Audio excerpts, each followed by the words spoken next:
Perkenalkan, nama saya Syifa Wulandari dari jurusan Jurnalistik 2A. Di sini saya akan mengambil isu tentang pentingnya pengalaman dan komunikasi berkembang. Membaca buku. Apa hubungannya sih membaca buku dengan judulnya? Pertanyaannya adalah, apa dampak negatif jika banyak generasi muda Indonesia yang tidak suka membaca buku?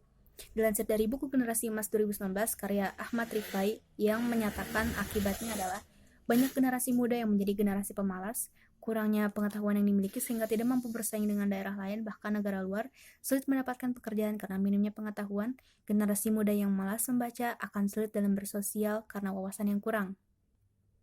Salah satu contohnya adalah kita ambil saja tentang permasalahan orang Indonesia yang sangat menyukai Korea, Barat, atau budaya luar lain. Apa sih masalahnya? Jujur saja, saya suka Korea tapi bukan obsesi. Rasa suka saya jadi turun karena anak-anak yang lebih muda dari saya merasa lebih benar soal idolanya, merasa lebih mengetahui kehidupannya, merasa lebih pantas menjadi penggemarnya. Dengan perasaan dongkol dan ilfil jika kita melawan anak kecil lebih dari 2, 3, 4 kali berturut-turut, lalu pikirannya tidak sadar-sadar, nanti kita akan lelah secara batin. Anak kecil yang saya maksudkan adalah, dan ini adalah yang salahnya, ketika orang lain dengan mudahnya terprovokasi oleh skandal, termakan hoax, menyimpannya dalam memori ingatan, dan menyebarkannya secara luas. Menjelek-jelekannya lewat komentar sosial media.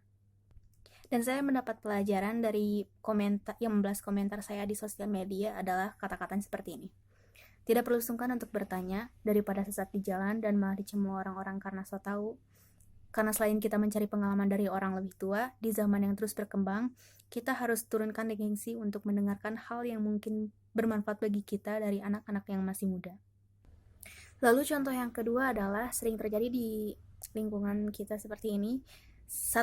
Yang contoh keduanya adalah bahkan tidak pintar matematika sering dianggap bodoh. Kemampuan kita di matematika tidak menentukan kecerdasan seluruh isi otak kita. Justru matematika hanyalah satu faktor dari 9 faktor kecerdasan umum.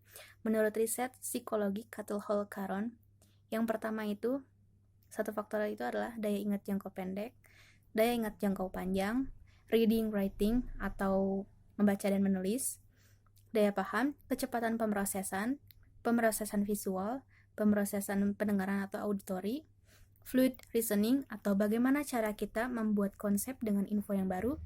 Lalu ada kuantitatif di mana matematika itu ada di faktor yang ke-9. Itu hanya salah satu faktor dari 9 faktor yang ada di general intelligence. Oleh karena itu semua orang itu bisa jago di hal yang berbeda. Seorang atlet tidak perlu jago di bidang seni, seorang pengusaha tidak perlu jago di bidang sejarah, karena itu merupakan ketentuan dari Tuhan untuk kita.